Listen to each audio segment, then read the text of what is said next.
Hello and welcome to another video log on Tim. Today we're going to be looking at a program that does decimal multiplication. So we've looked at binary multiplication before, but this time we'll be including a binary to decimal conversion. I wrote this program about a year ago, but a recent video by Ben Eater on binary to decimal conversion persuaded me to do a video on it. This is quite a long program, one of the longer ones I've actually managed to get working on the punch tape. So it's laying out here, you can see it's not short. So since it's quite a lengthy bit of code, I thought I'd run through how some of it works. In previous videos I've kind of glossed over that, but we shall go through and have a look. So the program is made up of two main parts. There's the binary multiplication part at the beginning, and then it takes that number and converts it to decimal using a binary to decimal conversion algorithm. So we'll just run through how the binary multiplication works first. So we'll start with two numbers, picking 5 and 9. And the way binary multiplication works is similar to the way decimal multiplication works, but a little simpler, in that you only have to worry about multiplying 1 and 0. So you essentially work through by multiplying each unit of the second number by the first number. So for example, 1 times 1 equals 1, 1 times 0 is 0, 1 times 1 equals 1, 1 times 0 is 0, and that gives you 5 again. Then you go on to the next digit of the second number, and 0 times 1 equals 0, 0 times 0 is 0, etc., etc.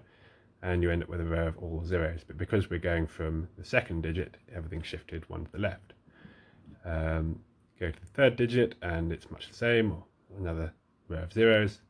And then we go to the fourth digit, and we end up with 1010, but shifted now to line up with the final digit. Once you have all that, you then add it all up to get your final answer, which in this case is 45. Now, this is fairly basic for human to do, but obviously have to tweak it slightly to get Tim to do it and simplify it a lot. So we start off with the same two numbers, so 5 and 9, stored in registers C and B. So what Tim will do is look at the first digit of this by ORing it with 0 and moving it to the X register.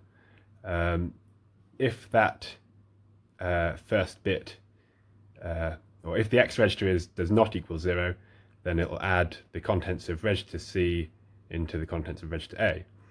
And then once it's done that, it'll shift C left and B right, or other way around on Tim, but for the sake of clarity I'm doing it the more usual standard of Little Endian. So now these are shifted, it looks at the first digit of B again, which is now the second digit because it's been shifted, and that's 0, so it doesn't add anything to A, and X is 0. Shift again, and you end up with 10100 in C register, and looking at the third digit of B by ORing the first digit of B into X, we get 0 again, so A still hasn't changed. And then finally, if we just flip the page here, shift once more, and this time the final digit of B is 1, so we add the contents of C to contents of A, and that gives us our 45. And Tim will then do one more shift. It'll look in the whole contents of B, see that all of B is 0, and go, okay, that must mean we've run out of digit, so we must have got our final answer. So that's how the multiplication algorithm works in Tim. Now, moving on to the binary to decimal conversion, in Ben's video he shows how a proper long division in binary is done.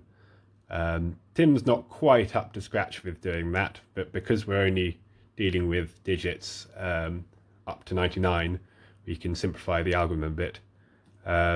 So we're just going to repetitively subtract 10 from the number until we get our final answer.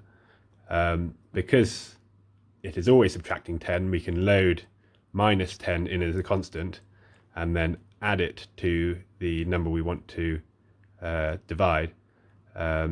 So that saves us from having to keep loading in this number. We just load it in at the start and hold it in memory for the whole algorithm, and it keeps it much simpler. So we have 45 minus 10 is 35.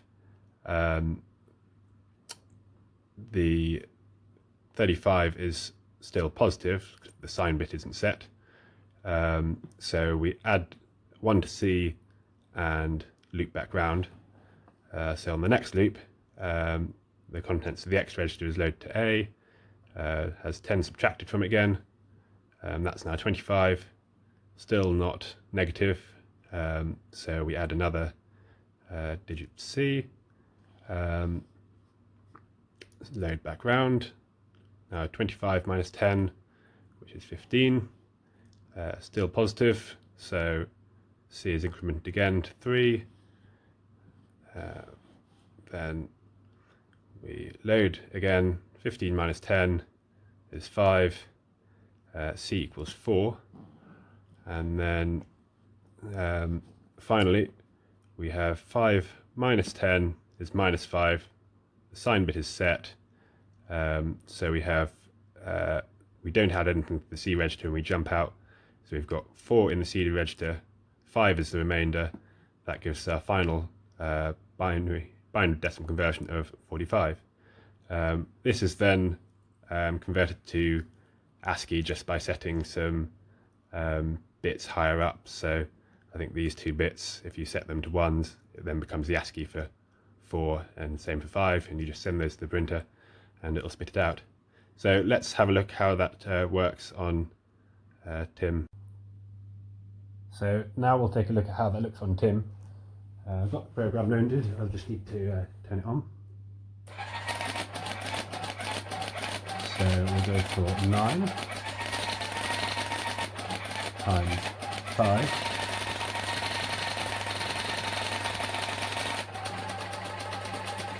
So it's doing the multiplication currently.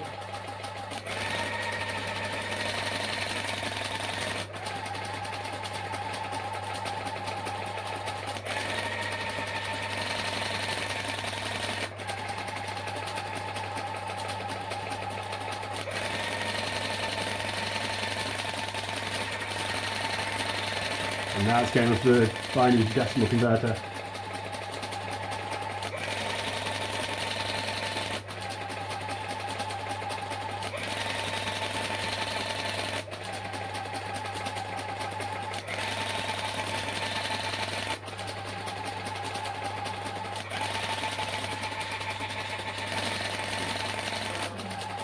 There we go. So if we wind the tape forwards a bit and then bring the camera around, as you can see, 9 times 5 equals 45. Thank you very much for watching.